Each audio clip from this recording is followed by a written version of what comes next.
El webinar va a ser grabado. Bueno, este webinar está promovido por Moving Forward, que es una iniciativa de la Asociación Europea de Huntington, y también por FEPAE, que es la Federación Española de Personas Afectadas por la Enfermedad de Huntington. Mi nombre es Ruth Blanco. Tengo el honor de coordinar el proyecto de Moving Forward en España y presidir la federación. En esta ocasión estoy muy bien acompañada porque también está conmigo Ana, que está en Galicia. Ella, puedes saludar a Ana y decir hola. Hola, Ana, preséntate brevemente si quieres. soy Ana y hago parte de la Asociación de Huntington Galicia. Exacto, y hoy es la primera vez que te vas a encargar de moderar las preguntas que nos haga llegar toda la audiencia a través del chat de Zoom. Una vez que escuchéis las presentaciones de los ponentes, a los que ahora daremos paso, podéis hacer vuestro el chat y Ana, cuando terminemos la parte de las exposiciones, pues trasladará vuestras consultas, comentarios y dudas. Así que bienvenida, Ana, y gracias por estar hoy con Muchas nosotros. gracias a vosotros. Y bueno, pues sin más preámbulos, me gustaría también presentar a los ponentes con los que hoy vamos a realizar este webinar de actualización en la investigación sobre la enfermedad de Huntington. La primera persona que estará con nosotros es Laura López Molina, que es bióloga y es investigadora, está en Barcelona, pero bueno, brevemente, si quieres, Laura, puedes presentarte y hacemos una primera ronda de quiénes sois los que vais a participar y después ya pues empezáis con las presentaciones. Así que Laura, si quieres presentarte. Buenas tardes a todos. Soy Laura, soy, como ha dicho Ruth, bióloga e investigadora y hice mi tesis en la Universidad de Barcelona sobre la enfermedad de Huntington y los mecanismos moleculares que conllevan la enfermedad. Y hoy es la primera vez que vas a participar en este webinar que hemos organizado, así que bienvenida a ti también y muchas gracias por Gracias. parte de esta sesión online. Otra persona con la que vamos a contar esta tarde es con nuestro querido Rafael Vázquez, que para alguno de vosotros es un viejo conocido. Hola. Él está en Valencia. Rafa, preséntate brevemente para quien no te conozca. Sí, yo soy Rafael Vázquez, soy biólogo también, como Laura, y llevo muchísimos años más que ella trabajando en esto. Nosotros tenemos un montón de frentes de batalla. Tenemos desde descubrir mecanismos de la enfermedad a caracterizar dianas terapéuticas y ensayarlas e incluso llevarlas a ensayos clínicos de la mano siempre de médicos, de neurólogos.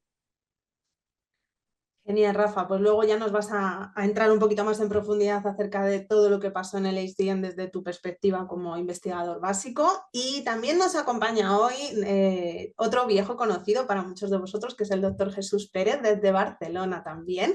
Jesús, si quieres presentarte brevemente para aquellos que no hayan tenido la oportunidad de conocerte o para refrescarle la memoria a aquellos que ya te hayan visto anteriormente.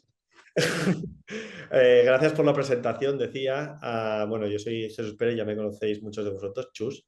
Soy neurólogo aquí en el Hospital de San Pau de Barcelona, coordino la unidad de Huntington y yo os intentaré explicar un poco los principales avances en los ensayos clínicos que se nos presentaron en la SDN y la verdad es que las noticias fueron muy, muy buenas y bastante prometedoras, así que intentaré plasmaros y daros unas ideas claves de lo que está viniendo, de lo que va a venir y de lo que vendrá.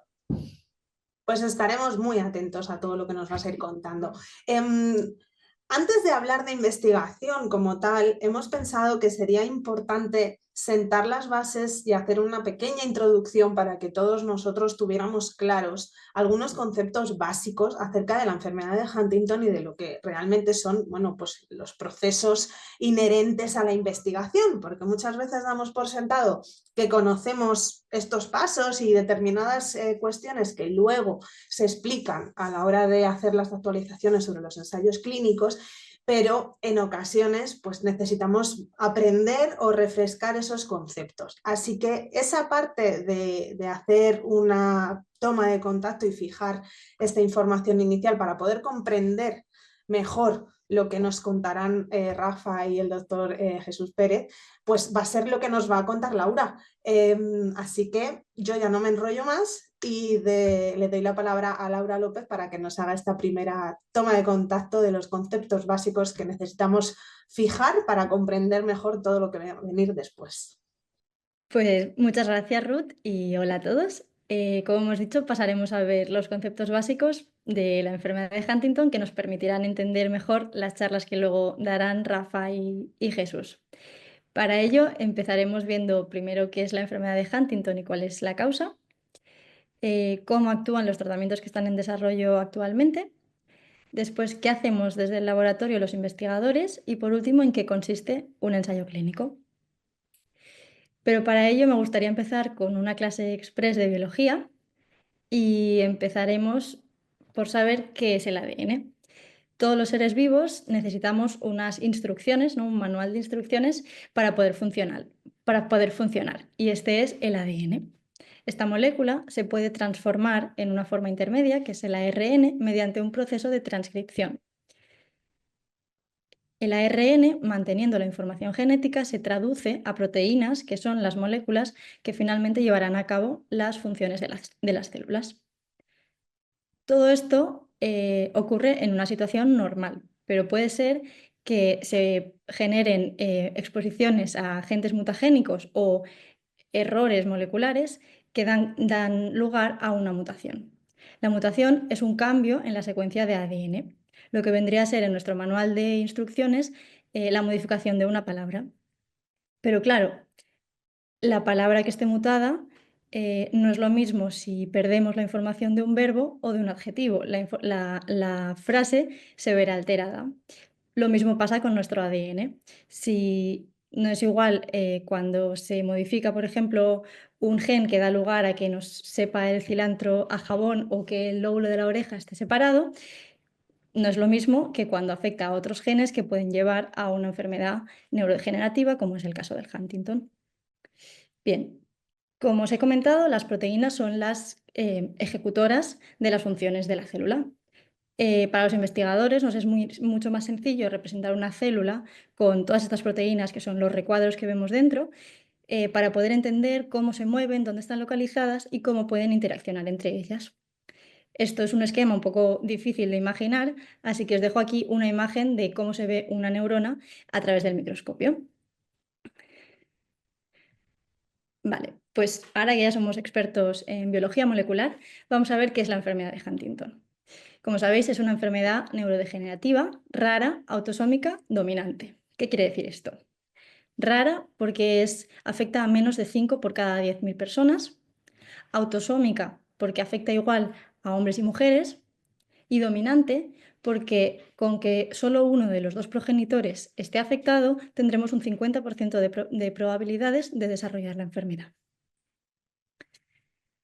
La enfermedad de Huntington afecta de forma selectiva unas regiones cerebrales, que son principalmente el cuerpo estriado, compuesto por el caudado y el putamen, la corteza cerebral y el hipocampo. Al verse afectadas estas funciones, estas áreas, las funciones que llevan a cabo se ven comprometidas y surgen así la tríada de síntomas características de la enfermedad, que son síntomas motores, cognitivos y psiquiátricos. Bien, ¿cuál es la causa del Huntington? Pues ya sabréis que es una mutación en el gen de la huntingtina que produce una expansión de los tripletes CAGs. En función, o sea, cuanto mayor sean las repeticiones de CAGs, mayor será la afectación de la enfermedad y antes aparecerá. En función de este número podemos tener, si son menos de 26 repeticiones, individuos normales, o sea, no están afectados. Entre 26 y 35 repeticiones se consideran portadores porque no desarrollan los síntomas de la enfermedad, pero se puede transmitir. Entre 36 y 39 es una penetrancia reducida, es decir, que no se desarrollan todos los síntomas, y a partir de 40 ya es la penetrancia completa. Esta expansión de los tripletes CAGs da lugar a una proteína huntingtina mutada que al alterar la forma, ¿no? O sea, al ser una proteína más grande, se agrega y se acumula y forman estos agregados de huntingtina mutada que pueden comprometer las funciones celulares y tendrán un papel tóxico en el desarrollo de la enfermedad. Bien, pasemos ahora a ver cómo se puede actuar para intentar paliar o tratar esta mutación. El objetivo principalmente es o bien corregir la información genética o bien disminuir los niveles de la proteína mutada. Os pongo aquí el esquema para que recordemos de ADN a ARN a proteína. Bien, uno de los tratamientos que está que están en estudios preclínicos es la modificación del ADN directamente a través de la tecnología CRISPR. Otro de los enfoques que se está desarrollando son los moduladores de splicing o empalme, que actúan eliminando la parte mutada en el ARN. También tenemos los ASOs o oligonucleótidos antisentido, que son moléculas que se unen al ARN para, de alguna forma, apagarlo. Después tenemos los ARN de interferencia, que degradan el ARN mutado antes de que se produzca la proteína tóxica. También se están desarrollando terapias génicas con vectores virales, que quiere decir que hay unos virus inocuos que actúan como transportadores de la información genética para llevarla a las células y corregir la mutación. Y por último, también se puede atacar directamente la proteína con PROTAC, que es una molécula que permite degradar de forma específica la proteína defectuosa. Vale, todo esto suena muy bien, pero es un proceso muy largo que empieza en el laboratorio. Entonces, el objetivo que tenemos desde la investigación básica y preclínica es entender las bases de la enfermedad para poder desarrollar o bien biomarcadores o bien candidatos como tratamientos. Los biomarcadores serán marcas que nos permiten diagnosticar la enfermedad, pero también seguir el progreso de esta enfermedad y ver si el paciente puede responder mejor o peor a algunos tratamientos, si tendrá mejor evolución. Y por otro lado, los candidatos, las dianas terapéuticas que intentamos identificar serán planteadas como para desarrollar tratamientos, ya sean curativos, preventivos o sintomáticos. Para poder llevar a cabo todo este trabajo, utilizamos diferentes modelos de estudio. Podemos trabajar con muestras de pacientes, ya sea muestras de sangre, biopsias de piel, líquido cefalorraquídeo, orina o incluso muestras post-mortem del cerebro. También se utilizan muchos modelos animales, como sobre todo ratones, pero también ratas, peces, gusanos, moscas y también cultivos celulares. Y por último, cada vez más frecuentes son los modelos computacionales. Vale, esto era todo relacionado con la investigación básica y preclínica que intenta entender la enfermedad e identificar lo que llamamos el mecanismo de acción. Una vez se encuentra unos candidatos para desarrollar un potencial tratamiento, las agencias regulatorias tienen que dar el permiso para empezar el ensayo clínico. Este ensayo clínico empezará con una fase 1, que el objetivo principal es evaluar la seguridad. Después seguirá con una fase 2, que es para ver si el tratamiento realmente tiene alguna eficacia. Seguirá con una fase 3, que es ya con un número mayor de participantes para ver, comparar la eficacia y la seguridad respecto a otros tratamientos. Y si todo va bien y al acabar la fase 3 se aprueba y se empieza a comercializar, seguirá una fase 4 después de la comercialización, que permite la evaluación a largo plazo de la eficacia y la seguridad de este nuevo medicamento. Me gustaría acabar con una última diapositiva hablando un poco de cómo la situación actual de la investigación de la enfermedad de Huntington, y es que a pesar de ser una enfermedad poco frecuente, es la tercera enfermedad neurodegenerativa más estudiada. Hay más de 100 ensayos clínicos que ya han sido registrados y hay muchísimas entidades o instituciones que apuestan por la investigación en la enfermedad de Huntington y que es indispensable, por supuesto, la participación de pacientes y familiares y me gustaría, bueno, pues, recalcar que estamos trabajando todos mucho en ello y que esperamos que, bueno, que se desarrolle algún tratamiento pronto. Laura, la verdad es que ha sido un gusto escucharte porque nos has enseñado un montón de cosas súper interesantes y creo que nos ha quedado muy claro cuál es bueno, el principio, ¿no? Cuáles son los pasos que primero dan lugar a la enfermedad y luego dan lugar a esas investigaciones preclínicas que efectivamente nos van a dar o nos van a llevar a esos ensayos clínicos, que al final lo que tenemos que tener claro es que hay muchas maneras de abordar las estrategias terapéuticas para buscar un tratamiento a la sintomatología y a la progresión de la enfermedad, y esto es algo que es un motivo de esperanza porque implican, bueno, pues distintas puertas a las que ir llamando y a la vez también da motivo a que cada año, cada 2 años tengamos congresos científicos que nos den actualizaciones de estas novedades, de bueno, de estos avances en las distintas líneas de investigación que están sucediendo en este momento. Uno de esos congresos tuvo lugar en Estrasburgo el pasado mes de septiembre y tanto tú, Jesús, como Rafa, y como yo y Ana y muchas más personas que hoy están aquí con nosotros como audiencia y como ponentes, estuvimos presentes, tuvimos la oportunidad de participar personalmente como asistentes en este congreso en Estrasburgo promovido por el HCN.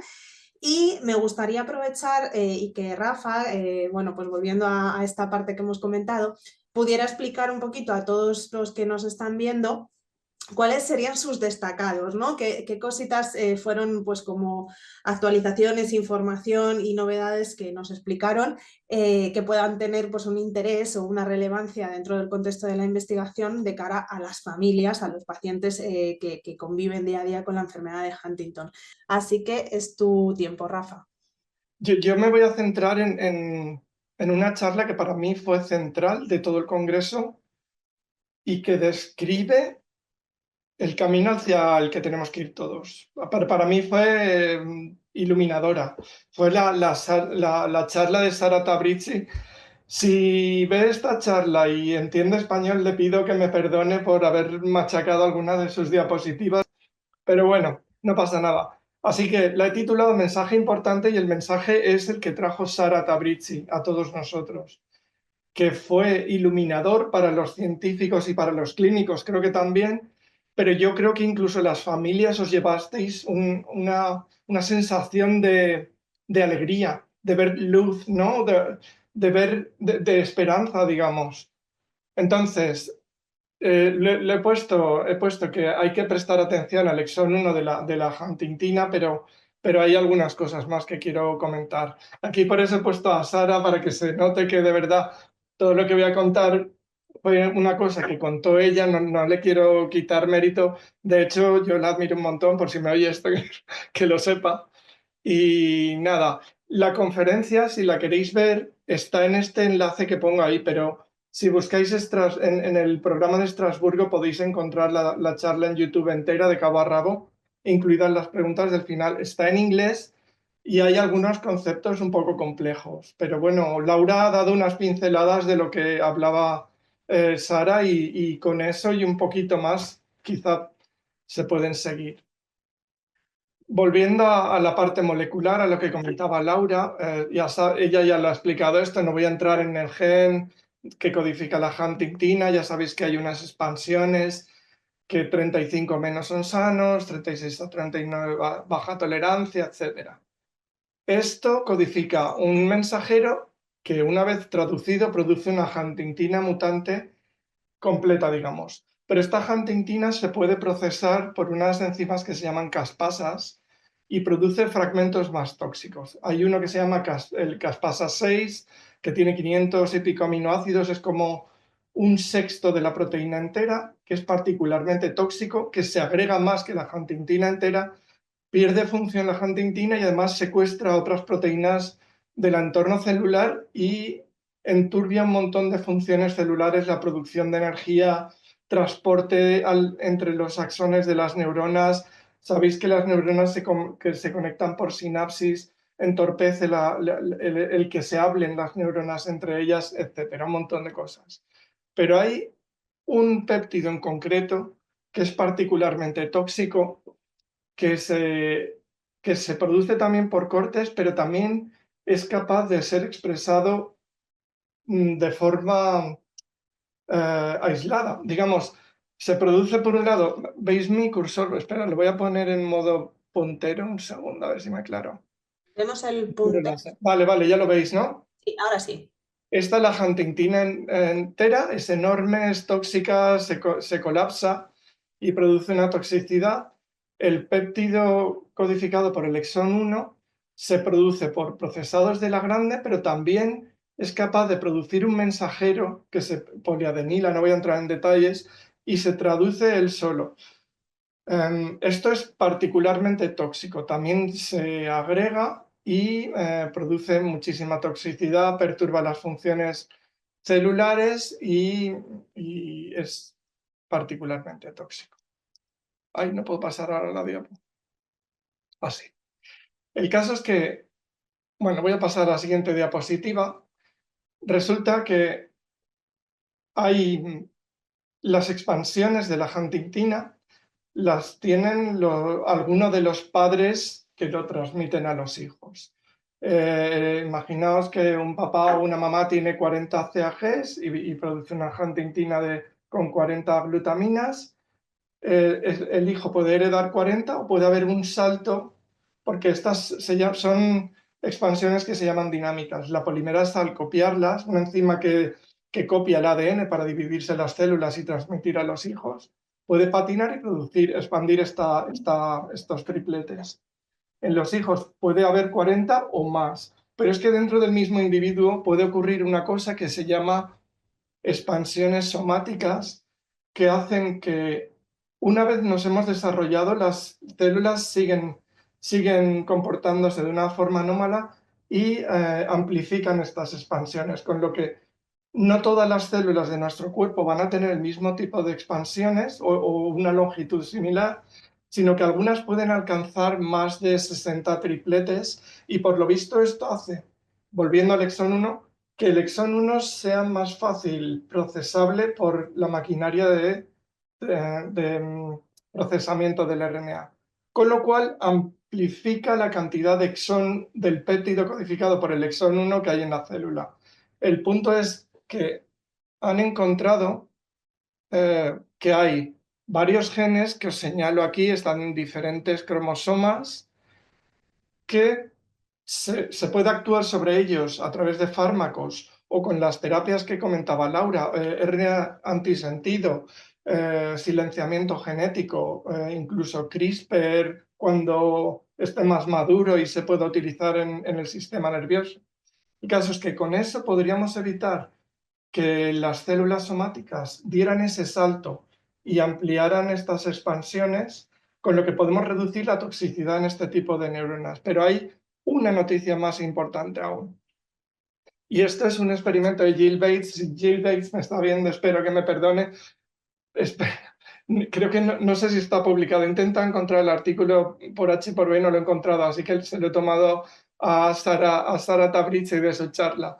Pero es brutal, es fundamental. Esto es alucinante. Aquí veis un ratón que tiene Huntington sin tratar.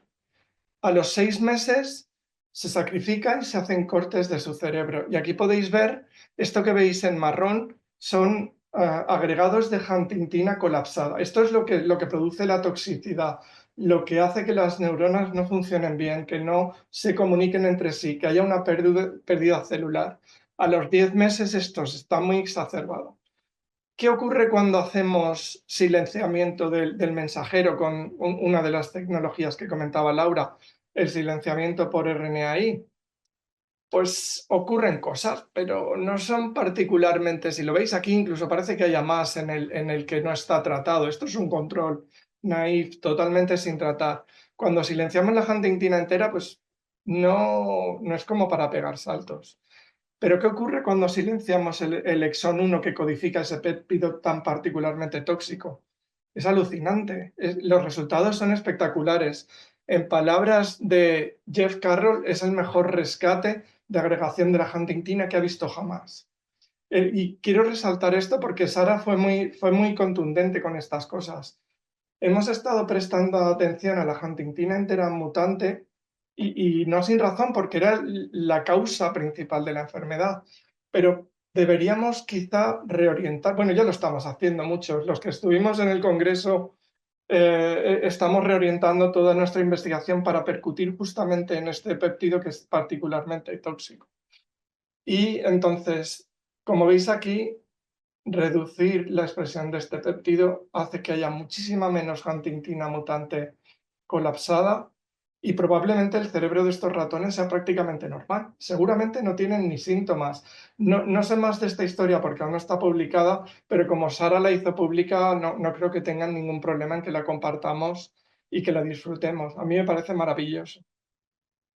Luego, esta es la overview que dio Sara. No voy a hablar mucho de esta porque se me acaba el tiempo y porque Laura ya nos ha contado el montón de herramientas terapéuticas de las que disponemos, todas las terapias complejas de oligos antisentido, RNA interferencia, moléculas grandes como los zinc fingers y los CRISPR, que son súper complejas y tienen que ir empaquetadas en virus, etcétera, etcétera, etcétera. Y aquí al lado tenéis pues, la cantidad de ensayos clínicos que hay, que cada 2 años, cada vez que vamos a la reunión de Europa, no es que aumente linealmente, aumenta exponencialmente, cada vez hay más.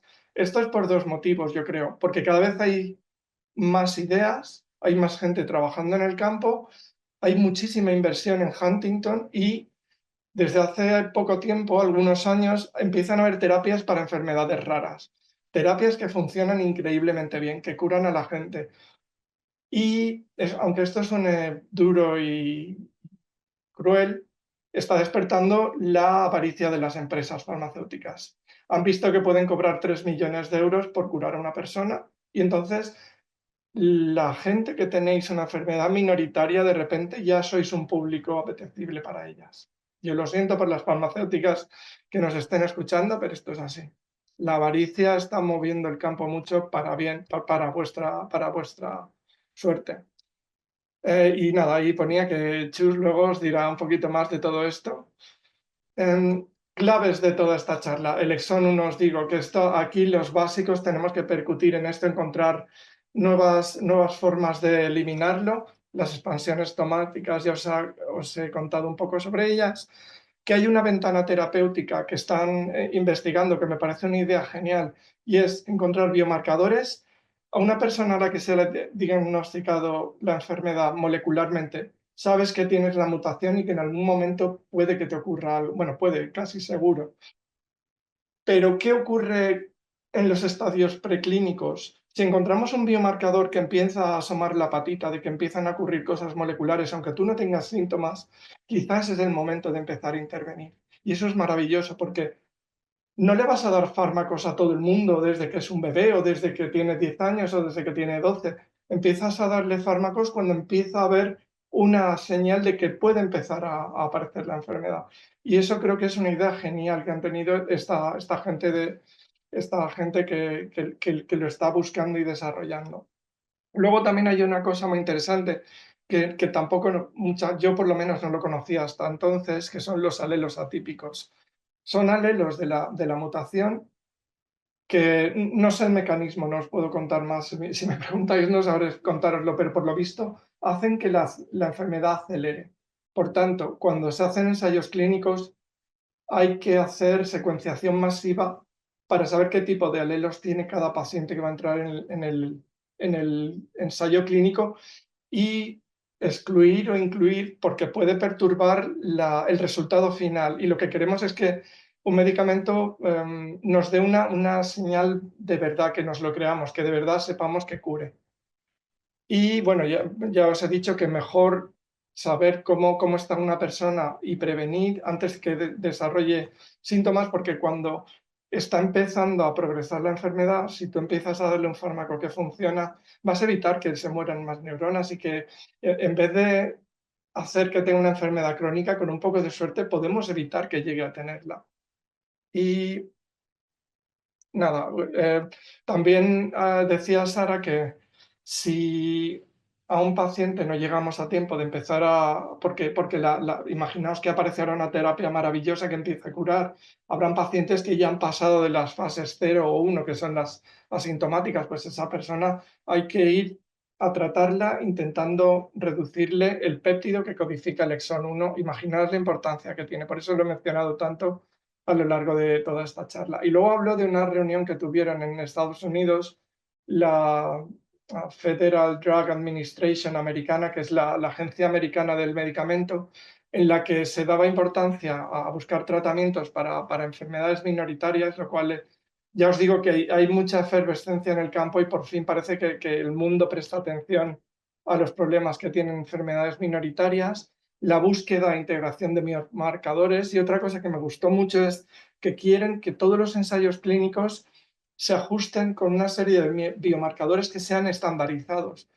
Y de hecho eso nos permitiría, aquí abajo tengo compartir brazos placebo, y es que si todos los ensayos se hacen siguiendo una serie de protocolos muy similares, podemos utilizar el brazo placebo de varios ensayos y hacer que la N de los ensayos sea mucho más grande y tener mucha más potencia estadística. Se me acaba el tiempo. Sí, Perdón. perfecto, ya estás en descuento. Perdón, vale, y nada, y ahora ya una diapo de cosecha propia. La huntingtina es ubicua. Yo me he puesto el timer y me quedan 13 segundos. La huntingtina es ubicua, así que si curamos el sistema nervioso con terapias complejas, virus, el resto de órganos van a empezar a fallar. El corazón, ¿ves? Ahora sí me... Perdón, cállate. ¿Cómo se para esto? Por tanto, yo creo, en mi opinión y en la de varios investigadores, que vamos a tener que combinar terapias complejas de ácidos nucleicos, de virus, de siRNA, pero va a hacer falta small molecules. Bueno, en este dibujito, lo único que quiero resaltar es que hay dianas terapéuticas que se expresan en los mismos tejidos que la huntingtina, y con fármacos como la metformina y otros fármacos pequeños que llegan a todas partes, podemos atacar la expresión de todas esas moléculas tóxicas en todo el cuerpo. Y también otra cosa, que habrá que tomar mano de la medicina personalizada. No todo el mundo tendrá que tener el mismo tratamiento, sino habrá que ver su genoma, su gen, su alelo particular, y derivarlo a un tipo de tratamiento u otro, o una combinación de diversos para tratar específicamente a cada persona, o a un grupo de personas, digamos. Y ya no me enrollo más, y gracias a todos y a la gente que nos da la pasta para currar, y gracias por vuestra atención. Pues muchas gracias, Rafa. Yo creo que ha sido muy interesante todo lo que has contado. Y ahora es el turno del doctor de Jesús Pérez, desde Barcelona, que nos va a dar un poquito nombre y apellidos, ¿no? Porque hemos hablado de muchas terapias, muchas opciones, muchas alternativas a la hora de poder estudiar mecanismos y posibles tratamientos. Pero ahora toca, pues bueno, hablar de estas farmacéuticas que están trabajando para tratar de conseguir un tratamiento que pueda ser efectivo y darnos luz a las familias y pacientes. Así que, Jesús, pon tu timing y adelante. ¿Ya lo he puesto? Bueno, pues gracias de nuevo por la oportunidad de explicaros un poco todo lo que vivimos en Estrasburgo. La verdad es que fueron muchas cosas, muchas presentaciones muy... bueno, yo salí particularmente ilusionado de este congreso, así como el último en Bolonia fue la caída del ensayo de Roche, y fue un palazo para todos. Después de pues venimos o la sensación era mejor, venimos muy animados. La verdad es que Sara Tabrici nos consiguió a todos volver a cautivar y volver a creer un poco en todo esto. Y bueno, yo he intentado seleccionar o actualizar los ensayos clínicos que estamos realizando, ¿vale? Algunos de ellos los estamos haciendo aquí en San Pau, ¿vale? Y ahí entonces os puedo dar un poco de información de primera mano. Y como el tiempo es muy limitado, pues me voy a centrar principalmente en los que están. Me voy a dejar un poco los que vendrán, que son tantos o más como los que os voy a explicar. Y esto hace que el futuro sea bastante prometedor. He dividido la charla en la actualización de los ensayos clínicos en aquellos que son más sintomáticos, ¿vale? que son fármacos que van principalmente destinados a el tratamiento de síntomas muy concretos, pues, por ejemplo, con el Son Biotech, el Bevantalol para el tratamiento de la corea, la prilopidina para el tratamiento un poco de la funcionalidad general de los pacientes con Huntington, el Alzheimer, que era más para el tratamiento de síntomas cognitivos, y luego la segunda parte de la charla hablaremos un poco sobre las terapias génicas, entre comillas, porque algunas de ellas las conocemos como terapia génica, pero no modifican los genes, por lo tanto pues son mal llamadas terapia génica, aunque pues hablaré de ellas con este término, ya que nos facilitará un poco la comprensión. Entonces, dentro de los tratamientos sintomáticos, hablaré de estos tres. Vamos a comenzar por el Mevantolol. Creo que alguno de vosotros que estáis aquí en el chat habéis participado de este ensayo clínico que pudimos realizar aquí en San Pau. El Bevantalol es un fármaco que es un análogo o tiene una estructura parecida a la tetrabenazina y la deutetrabenazina. Es un inhibidor del transportador de vesículas monoaminérgicas. Estaba ya comercializado en Japón como un antihipertensivo y eso ha hecho que las fases del ensayo clínico, estas que os comentaba de fase 1B, que son de seguridad, etcétera, y farmacocinética, pues nos las hayamos podido saltar. Pudimos hacer un ensayo como prueba de concepto para saber si este fármaco, que era análogo a estas dos moléculas que ya estaban comercializadas, podían tener un efecto sobre la corea, y lo que vimos es que el efecto, aunque es modesto, una mejoría de 2,6 puntos en la UHDRS, pues es sostenido, y además una de las cosas que era interesante es ver si esta medicación, que ya estaba comercializada y no hay alarmas de que produzcan ni depresión ni ideación suicida, que son uno de los principales hándicaps que tiene la tetrabenazina, pues en esta muestra de pacientes pues no ocurrió. La mejoría es de 2,6 puntos, pero hay que tener en cuenta que la tetrabenazina o la deutetrabenazina mejoraban las puntuaciones de Corea en 4 puntos, o sea que el efecto no está muy lejos de estos otros dos fármacos. Con estos datos hicimos un fase 2B, que también lideramos aquí desde San Pau, y el doctor Kuliszewski fue el PI, el investigador principal a nivel internacional, en varios países, Francia, Polonia, Alemania, Portugal, pudieron participar de este ensayo con 171 pacientes, lo que os decía, un paso más, unos 200 pacientes un fase 2. Luego habrá que hacer un fase 3 en la que habrá que incluir pues eso, del orden de 600 pacientes para comprobar la eficacia. Y estamos pendientes del análisis de la eficacia. Estamos analizando un poco los datos, pero bueno, la perspectiva es buena, que se cumplan o que los datos que obtuvimos en esa prueba de concepto se ratifiquen. Pasamos a lo que sería el estudio de Prilenia. Los que conocéis o habéis participado o habéis escuchado de él, es un fármaco que llevan bastantes años intentando ponerse en marcha, ¿vale? Se hizo en 2018, se publicó este estudio que se llama PRIDE-SD, en el cual el fármaco, el endpoint de este ensayo clínico era el tratamiento de la sintomatología motora, pero se vio que no funcionaba, o sea que no mejoraba a nivel motor los pacientes. Sin embargo, en el subanálisis se veía que la funcionalidad de los pacientes del brazo activo mejoraba o permanecía respecto a los placebos. De ahí salió este otro estudio que se llama PROOF-HD, que es una segunda parte de este ensayo, ahora con un objetivo primario que era la mejoría o la sostenibilidad de la funcionalidad respecto a placebo de estos pacientes. Lo que se vio es que había, en el análisis de los datos, que había diferencias en la composite, que es una medida de funcionalidad, de pruebas cognitivas y motoras, o sea, es como una integración de varias medidas clínicas, pero que esas diferencias respecto a placebo solo se observaban en las personas que no estaban siendo tratadas con antipsicóticos.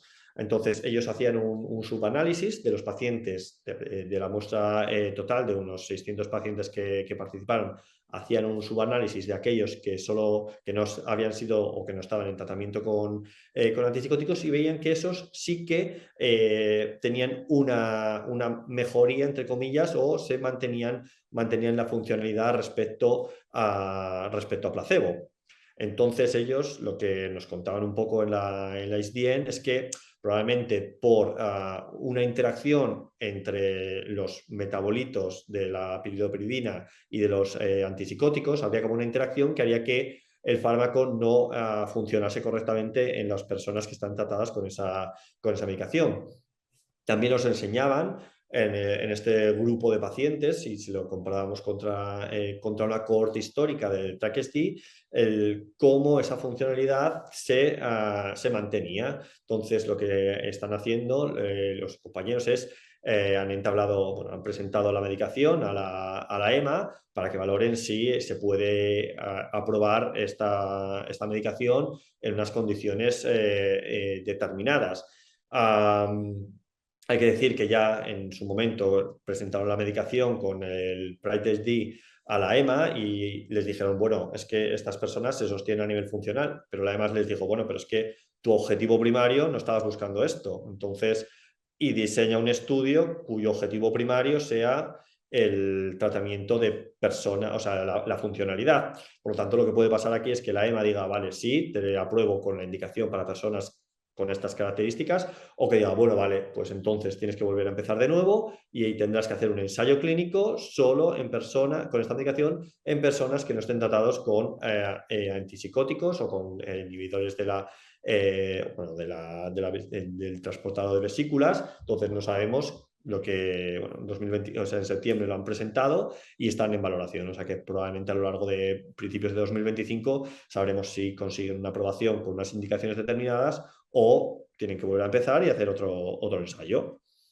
El que sí que se ha caído, estos son noticias de hace nada, de hace un par de semanas, ¿vale? Del 20 de noviembre, este fármaco, que era el Dalfaimedor, que era un fármaco que se administraba una vez al día y en un ensayo de un mes solo, una terapia que, o sea, el ensayo da solo un mes. Pues se intentaba ver si este fármaco conseguía mejorar la función cognitiva en la enfermedad de Huntington. Como no han visto un efecto, pues han parado el desarrollo de la molécula y entonces este ensayo sí que se ha caído. Vamos ahora a hablar de terapias génicas, ¿vale? Empezaremos por el que está más avanzado, el fármaco de Tominersen. Algunos de vosotros habéis participado en este ensayo y me imagino que tendréis ganas de que se os digan un poco más los detalles de cómo ha ido, ¿vale? Y de cómo está yendo. También hablaremos del SELECT-SD, ¿vale? Que es otra terapia génica que ahora detallaré. También del Votoplan, que es el PTC, el Unicure y el Vicotherapeutics. Vale. Empezamos por el que está más avanzado, ¿vale? Esto Laura nos había adelantado un poco las posibles dianas terapéuticas, así que saltaré un poco, pero estos fármacos lo que van a hacer es, a través de ASOs, que son oligonucleótidos antisentido, que hay que administrar a través de una punción lumbar vía intertecal para que pasen la barrera hematoencefálica y lleguen a las neuronas. Hablaremos de otro abordaje, son las moléculas pequeñas, que estas sí que se administran vía oral, son lo suficientemente pequeñas como para atravesar la barrera hematoencefálica. Muchas de ellas, la tecnología que utilizan es la inserción de un pseudoexón para que la síntesis del ARN se corte y se degrade, no llega a producirse la huntingtina, y otras pues serán a través de RNA de interferencias o también small RNA, que también hay que administrar, son moléculas grandes, hay que administrar vía intratecal o hay que administrarlas a través de un vector viral que las contiene, e incluso a través de una intervención quirúrgica, como veremos, administrarlo directamente en las áreas que principalmente se afectan en la enfermedad de Huntington. Entonces, hablamos del Tominersen, de Roche, es el fármaco que más lejos ha llegado y probablemente el ensayo que más información nos ha dado sobre la enfermedad. en 2019-2020, cuando se paró el ensayo tras hacerse un balance de riesgo-beneficio y se tuvo que replantear. Fue un mazazo para todos, pero tras el análisis de muchos de los datos que nos proporciona este ensayo, pues nos ha dado hemos conseguido avanzar y saber más sobre la enfermedad y sobre los abordajes. Entonces, nos remontamos a 2019, cuando sale este artículo de nuestra heroína, que es Sara Tabrizi, en el que por primera vez vemos que administrando un fármaco podemos disminuir la producción de huntingtina, y además de una manera dosis dependiente. Esto nos daba una esperanza a todos en el que veíamos como un abordaje bastante sencillo del, vale, sí, tenemos un problema, que es la huntingtina se acumula, forma primero oligómeros, luego agregados y luego produce una muerte neuronal, pues vamos a ir a por ella. Es un abordaje simplista, pero que a todos nos convenció. Pues iba bien, ¿vale? O sea, a nivel biológico iba bien. Lo que pasa o lo que ocurrió es que en las personas a las que se le administraba el fármaco cada 8 semanas a dosis altas, incluso podían llegar a presentar un empeoramiento.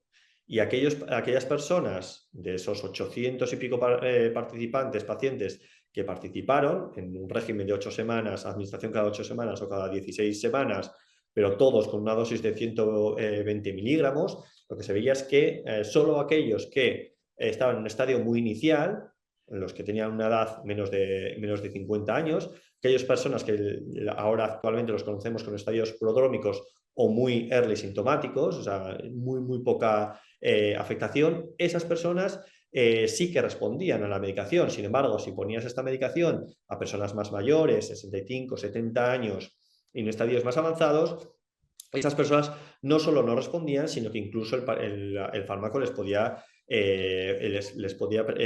perjudicar. Entonces, y una de las teorías que surgió es que, bueno, pues quizás lo que hay que hacer es tratar y evitar el acúmulo de huntingtina antes de que sea demasiado tarde. O sea, cuando tienes mucha muerte neuronal y la huntingtina está ahí acumulada, aunque estés evitando la producción de nueva huntingtina, esa huntingtina que ya se ha acumulado es lo suficientemente tóxica como para que el proceso siga neurodegenerativo, siga adelante. Y esto pues, nos enseñó que cuanto antes tratemos, probablemente la tasa de éxito o el éxito sea, la probabilidad de éxito sea mayor. Y eso ha hecho que la mayor parte de los ensayos ahora se enfoquen en esos estadios más iniciales o prodrómicos, basándonos también en muchos de ellos en los biomarcadores que también ha explicado Rafa. Pues dentro del análisis de los biomarcadores de este primer ensayo de Roche se veía, como os decía, que aquellos que estaban expuestos a una dosis alta, a dosis altas, veíamos una elevación del neurofilamento. El neurofilamento es un marcador de muerte neuronal, pero no solo el neurofilamento, sino la proteína tau. También es un marcador de neurodegeneración. Entonces veíamos, si os fijáis en esta parte de alta exposición, que conseguimos bajar mucho los niveles de huntingtina, pero esto también era a costa de acelerar el proceso neurodegenerativo. Sin embargo, aquellos pacientes que estaban con menor dosis, expuestos a menor dosis, veíamos que la huntingtina bajaba de una manera más modesta, pero que el proceso neurodegenerativo estoy pasando ya, pero bueno, creo que es bastante interesante como para seguir. El proceso neurodegenerativo no era tan agresivo y conseguíamos atenuar la enfermedad, y esto lo veíamos a través de los biomarcadores. Estos biomarcadores son muy importantes, como os digo, para tratar estadios prodrómicos presintomáticos, donde no vamos a tener medidas clínicas de progresión. O sea, queremos tratar antes de que aparezca la corea, antes de que aparezca deterioro cognitivo. O sea, estamos intentando avanzar. Y esto lo que ideó es pues un nuevo ensayo, ¿vale? Que se le llama el Generation SD2, que es también con tominersen, pero con una dosis más bajita. Pasamos de 120 miligramos a 60 miligramos y administración ya cada 4 meses, y comparación contra una dosis más alta de 100 miligramos y placebo. Entonces, así como el Generation SD1 tuvimos que pararlo tras un análisis intermedio de riesgo-beneficio, este análisis también lo han hecho en agosto del 24 y han visto que el perfil de riesgo-beneficio, el beneficio supera el riesgo y entonces se ha decidido continuar con el ensayo. Y de hecho, la cohorte de los 400 pacientes que se quería incluir, a finales la semana pasada nos han avisado que ya hemos conseguido completar entre todos el reclutamiento. Algunos de los que estáis aquí escuchando participáis de este ensayo, entonces bueno, que sepáis que de momento pues pinta bien la cosa y seguimos adelante.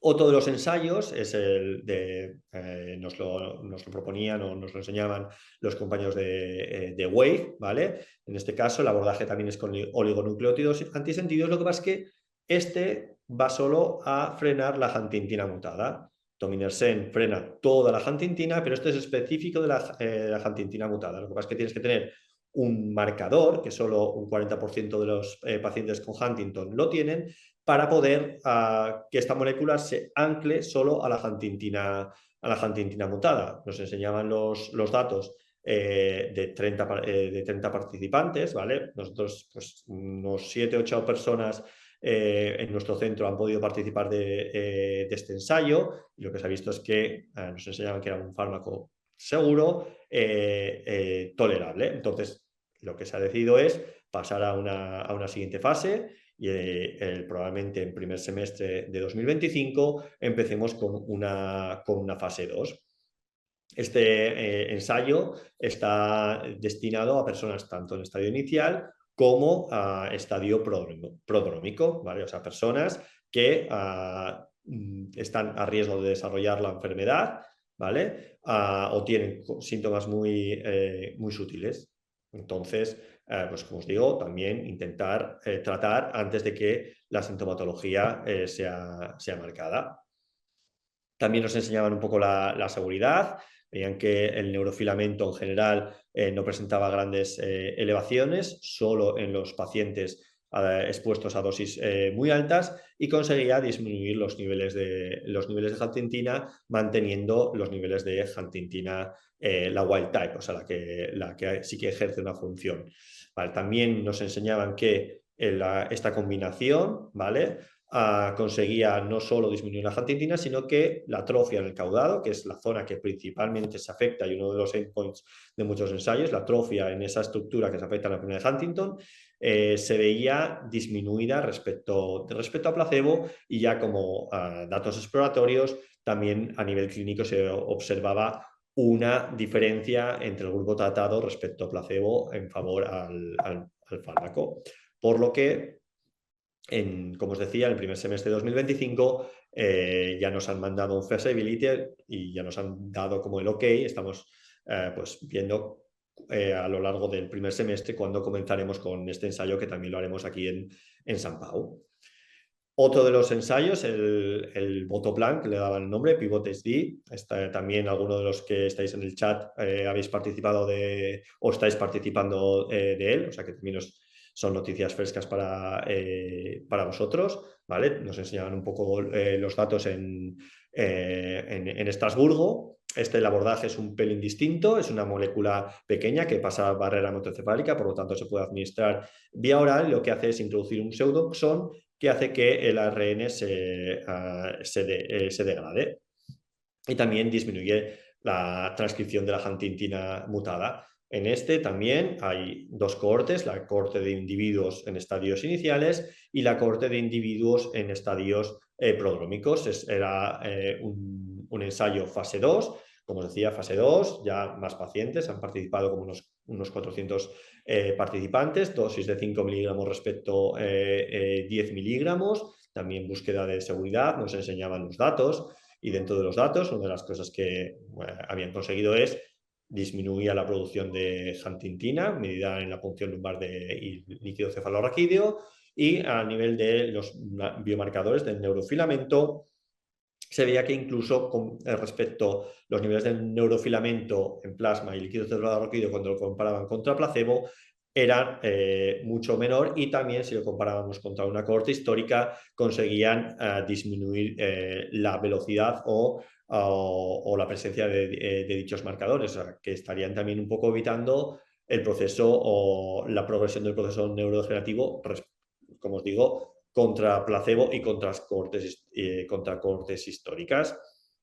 También, a pesar de ser relativamente pocos pacientes, nos enseñaban un poco datos de lo que sería a nivel clínico, y se veía que tanto a nivel de la capacidad funcional como la composite y las puntuaciones motoras, el perfil o la mejoría o la diferencia en la progresión, en esto tengo que ser un poco claro, mejoría significa respecto a placebo o beneficio significa respecto a placebo. La mayor parte de estas medicaciones lo que van a conseguir no es parar la enfermedad en seco, sino atenuarla. El objetivo, y lo que estamos viendo por los resultados de los ensayos, es que la enfermedad, la curva o cómo progresa, se suaviza respecto a lo que esperarías una cohorte histórica o contra placebo. Entonces, empezaremos un fase 3. También nos han mandado Feasibility. Los que participáis con nosotros podréis seguir participando en la fase 3 o ir a fase abierta, y bueno, pues muchos de vosotros, si estéis pues podréis participar de este fase 3 también, ¿vale? Acabamos con las últimas pinceladas, el Unicure. En este sí que no participamos, solo estaba participando en Estados Unidos y ahora también Reino Unido. El abordaje es un poco distinto porque es una intervención quirúrgica que se realiza para administrar la medicación a través de un vector viral directamente encaudado y putamen. Es una intervención neuroquirúrgica en la que se administra una única vez a nivel de esas estructuras críticas, que son las que principalmente se afectan.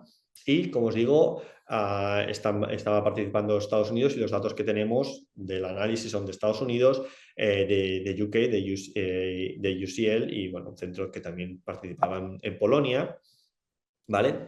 Lo que veían era también que a distinta dosis había una reducción en la expresión de huntingtina, y esto se acompañaba de un mejor perfil de la composite UHDRS, que es, como os decía, una de las medidas que integran medidas clínicas de funcionalidad, puntuaciones cognitivas motoras, ¿vale? Pues se veía que el perfil era bueno, y además, tras un primer aumento de los niveles de neurofilamento, que es secundario a la intervención propiamente quirúrgica, había una atenuación, y respecto a la cohorte histórica también los niveles de la progresión de los niveles de neurofilamento se frenaba.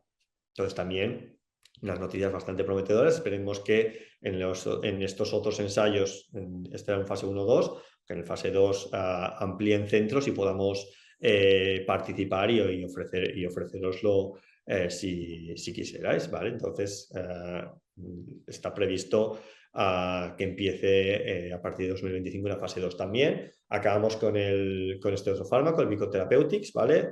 El abordaje es un poco más global, no va contra la huntingtina, sino que va específicamente contra la cadena de CAGs. Entonces, es un fármaco que se está probando tanto en la enfermedad de Huntington, que es una expansión de tripletes CAGs, como en la ataxia espinocerebrosa tipo 1, en la ataxia espinocerebrosa tipo 3, que comparten esa fisiopatología de expansión de CAGs.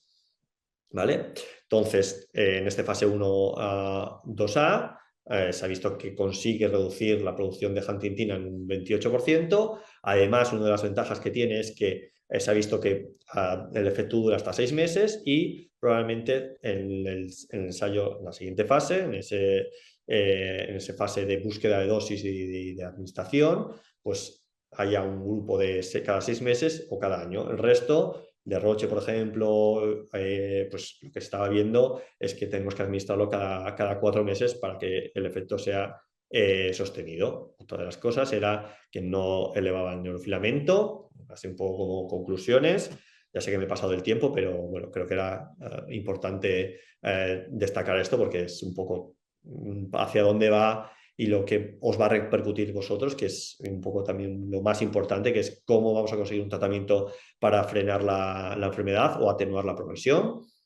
Tratamientos sintomáticos, el Novatalol es un estudio, o sea, es un fármaco prometedor para el tratamiento propiamente de los movimientos coreicos. La piridopiridina está pendiente de valoración por la EMA si hay que hacer un nuevo ensayo o si en el subgrupo de personas que no tratadas con antidopaminérgicos pues lo van a probar, en qué condiciones, lo sabremos en primer semestre de 2025 probablemente, dentro de la terapia génica. Tominersen, de momento pinta bien, el análisis intermedio sugiere eficacia y ha finalizado la fase 2. Dentro de 1 año y medio acabarán todos los pacientes y tendremos más datos. El WAVE, el SELECT-HD, también ha demostrado una reducción específica de huntingtina. Pasamos a un fase 2, que empezaremos este año. El Votoplan también ha demostrado una eficacia biológica. Pasaremos a hacer un fase 3. Y el Unicure también bastante prometedor. Estamos también esperando que pase a la siguiente fase, y una esperanza no solo para los pacientes con Huntington, sino para otras enfermedades incluso aún más minoritarias, como son SK1, SK3, por expansión de tripletes. También parece que consigue su efecto y pues esperemos que poder participar también en esa fase 2. Y gracias por vuestra atención y quedo a disposición de vuestras preguntas. Pues muchas gracias, Jesús. Ya Perdón sabemos. por haberme extendido, pero... No te preocupes, afortunadamente hay mucho que contar y por ese motivo vamos con el tiempo excedido, pero porque tenemos muchas investigaciones en curso y como tú bien has comentado, estas son solo las que ahora mismo se están llevando a cabo, pero en el Congreso en Estrasburgo nos anunciaron otras 7, si no recuerdo mal, compañías y proyectos que estaban por venir a lo largo de 2025-2026, que tenían previsto hacer ensayos clínicos en los próximos meses y de los que ya pues también iremos dando cuenta si tenemos la suerte de que se puedan hacer en España, pues para informar y facilitar que las personas y las familias se puedan involucrar en esos futuros ensayos clínicos. Y si no se hacen en España, pero tenemos alguna noticia que contar, pues también la contaremos. O sea que fabuloso. Bueno, no sé, Ana, si quieres hacer alguna pregunta. Creo que había una pregunta por ahí al principio de Lorena. Lorena está preguntando si estas terapias sirven para cualquier etapa de la enfermedad o solo en el inicio de los síntomas. Tal como están los ensayos clínicos, ¿vale? Normalmente, como decíamos antes, cuando se hace un ensayo clínico se quiere la población más homogénea posible, ¿vale? Para intentar evitar todo tipo de ruido. Entonces, si esos ensayos clínicos salen bien, normalmente salen con unas indicaciones determinadas. Entonces, cuando se aprueben, pues se verá a qué personas tienen el perfil de riesgo-beneficio adecuado. ¿Qué quiero decir? Pues, por ejemplo, si una persona está ya bastante evolucionada, como veíamos en el ensayo de Tominersen de Roche, incluso podía ser perjudicial. Entonces hay que tener un poco de precaución. O sea, no sé al final si todo el mundo se le podrá administrar o será solo con los criterios, con las indicaciones de las personas que participaron en el ensayo, principalmente por lo que os digo, por seguridad, porque pues algunos de los pacientes que participaron en el ensayo de Roche pues tuvieron efectos secundarios. Muchos de ellos sí que eran personas más mayores que, según qué tipo de terapias, pues no las toleran adecuadamente. Entonces, esto es algo que no tengo la respuesta a día de hoy, así como, por ejemplo, tampoco tengo la respuesta si la EMA, que es al final la agencia reguladora que aprueba la medicación y la indicación, pues la piridopiridina, pues al final la aprobará para el conjunto de la comunidad Huntington, o no la aprobará en absoluto, habrá que hacer un nuevo ensayo, o solo aquellas personas que no tienen que estar tratadas con tetrabenazina, con antipsicóticos, se les puede administrar. Esto es, al final, la agencia reguladora la que dice, pues, estas personas, el perfil de riesgo-beneficio son los que se pueden beneficiar. Pongo un ejemplo bastante reciente del lecanemab, que es un fármaco que se ha aprobado para el tratamiento de enfermedad de Alzheimer, pero puede producir hemorragias cerebrales. Entonces, las personas que tienen un mayor riesgo de hemorragia cerebral y de muerte secundaria a una hemorragia cerebral, pues esas personas se han excluido y no se les puede administrar esa medicación por riesgo-beneficio. Entonces, esto es una decisión al final que se basa un poco en criterios de pues, perfil, riesgo-beneficio, y hasta que no se hace la última presentación ante la agencia reguladora, pues no lo acabamos de saber. Bueno, claro, siempre hay que resaltar que estos son ensayos clínicos, no están comercializados todavía. Lo más importante de todas estas investigaciones, aparte de lo que es obvio, que es que todos queremos un tratamiento para la enfermedad de Huntington, pero antes que eso está el que sean seguros y el que sean bien tolerados, porque no valdría de nada tener un fármaco para una cosa si estropeamos otra. Entonces, todos tenemos que tener muy claro que el objetivo principal antes del tratamiento como tal de la sintomatología de la enfermedad es que el fármaco sea seguro para los pacientes que participan en los ensayos clínicos y los futuros pues posibles receptores de ese fármaco.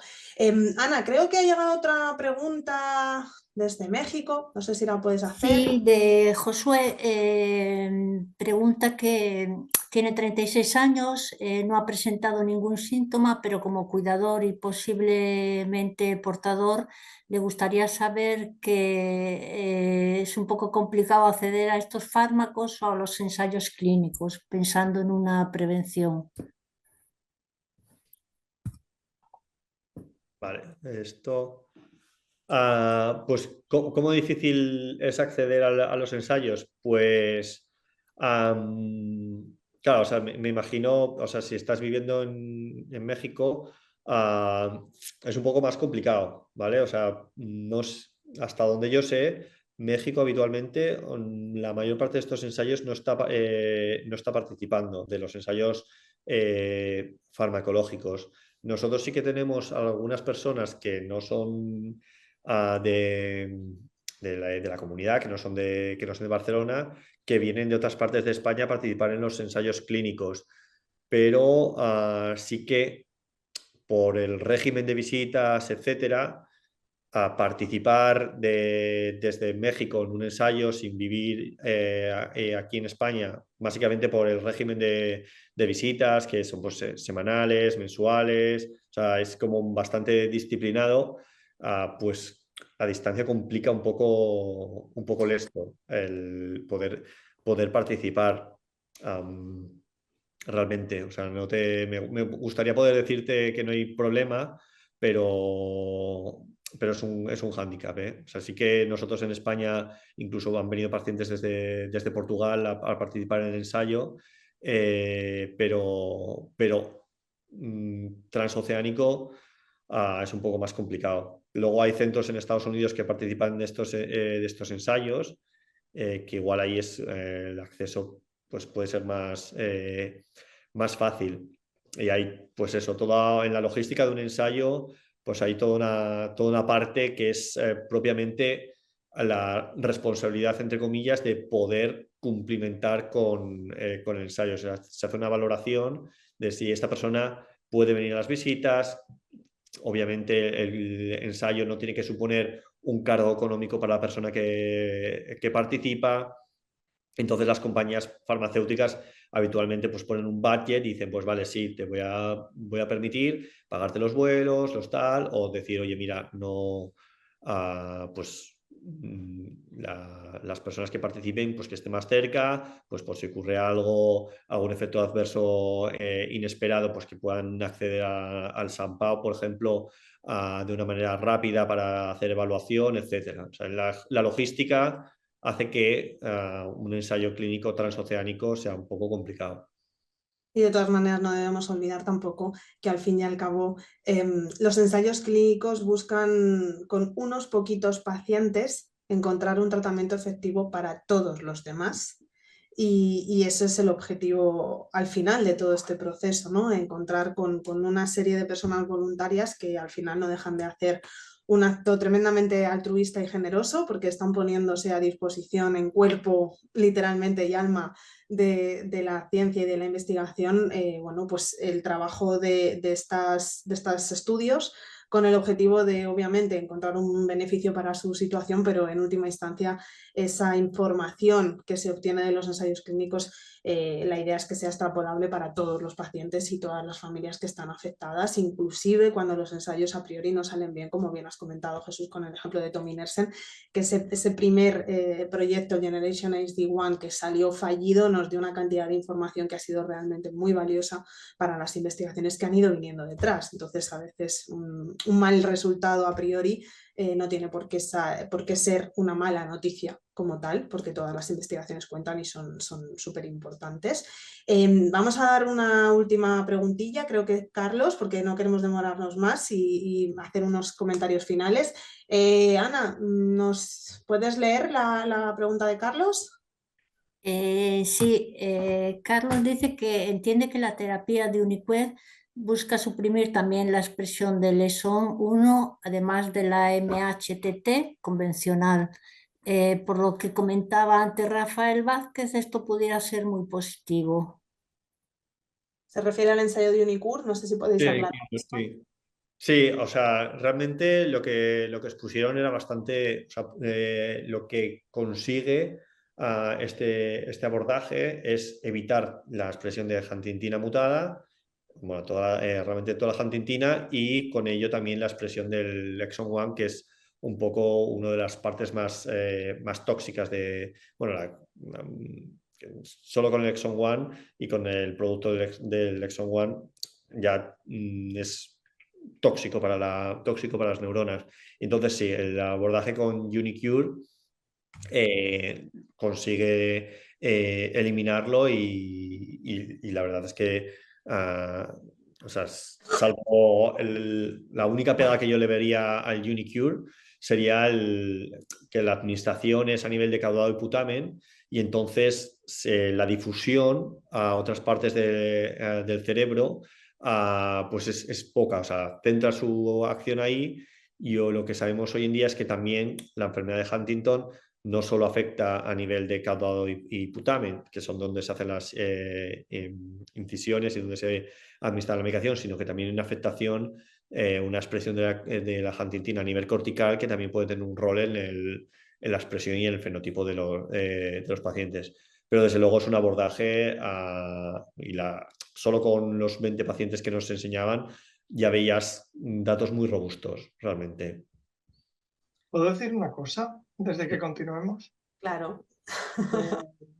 Respecto a lo que decía el compañero de México, sería muy interesante que se propusiera en algún foro de Huntington que se hiciera un mapa de ensayos internacional del mundo para que la gente que vive en México, en Colombia, no sé si hay ensayos de algún tipo, si está en Roll-HD, lo que sea, que la gente tenga acceso a este mapa y sepa qué ciudad le pilla más cerca, porque estoy mirando aquí el mapa y sé que en Houston debe haber mucha actividad investigadora y en Los Ángeles y en San Diego probablemente, no sé en qué parte de México vive este señor, pero si tuviera un mapa donde pudiera mirar dónde hay ensayos, la gente podría quizá considerar si le viene a cuenta desplazarse o no. Pues ahí lo dejo.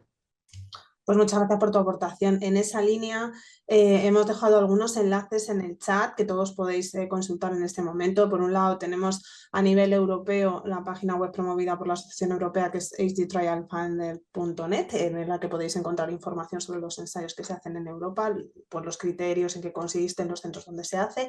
Podéis encontrar actualidad sobre las noticias del ámbito científico en un lenguaje comprensible, o al menos un poquito más comprensible que el lenguaje científico original en la página hdbat.net, que también tiene su versión en español. Y hablando de lo que tú comentabas de Enroll, os hemos dejado también el enlace a la página web de Enroll en español, donde podéis consultar los centros y las localizaciones a nivel mundial de todos los países y todos los hospitales con los datos de contacto de los grupos de investigación de cada país y de cada centro participante de Enroll, que es un estudio observacional que se hace pues en muchos países, en varios continentes, acerca de la enfermedad de Huntington, porque al final la colaboración es fundamental. La investigación avanza porque hay personas que trabajan en ella y sobre todo porque hay pacientes que colaboran y se prestan a a participar en la investigación. Por tanto, hay que agradecer esto por ambas partes, por un lado y por otro, y promover la importancia de la investigación a todos los niveles, porque es fundamental para poder avanzar y poder llegar bueno, pues a tratamientos que puedan tener una efectividad tan necesaria.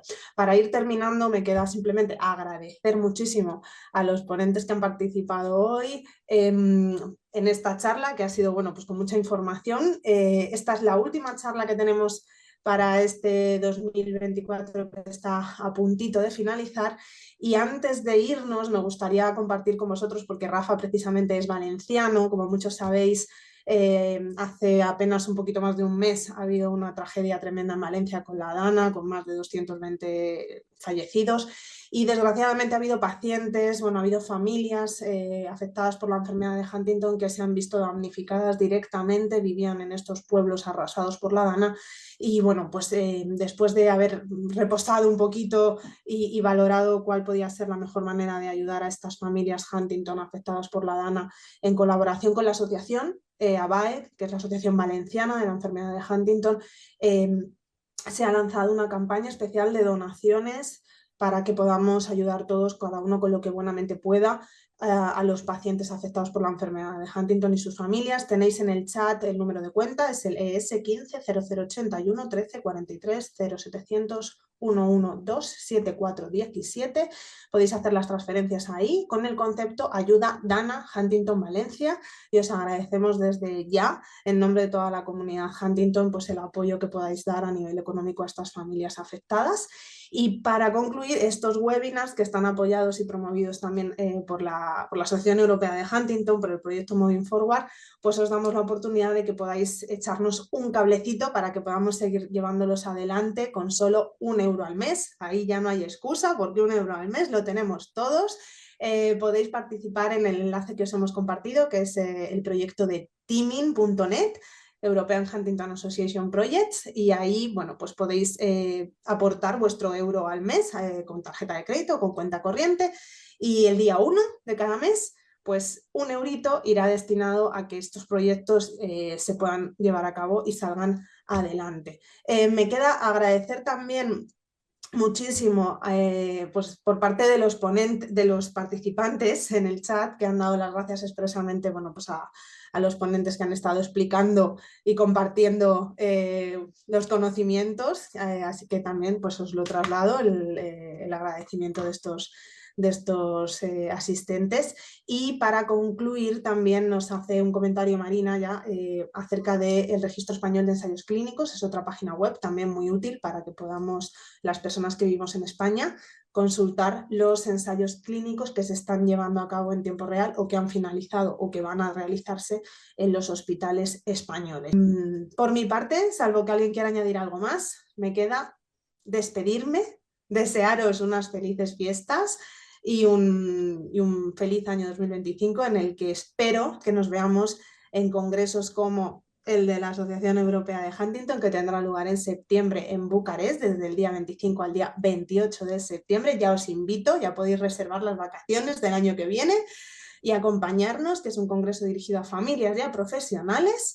Y también para los jóvenes, si tenéis menos de 40 años, preferiblemente nos veremos en Praga en el HDYO Congress. Ya están las inscripciones abiertas.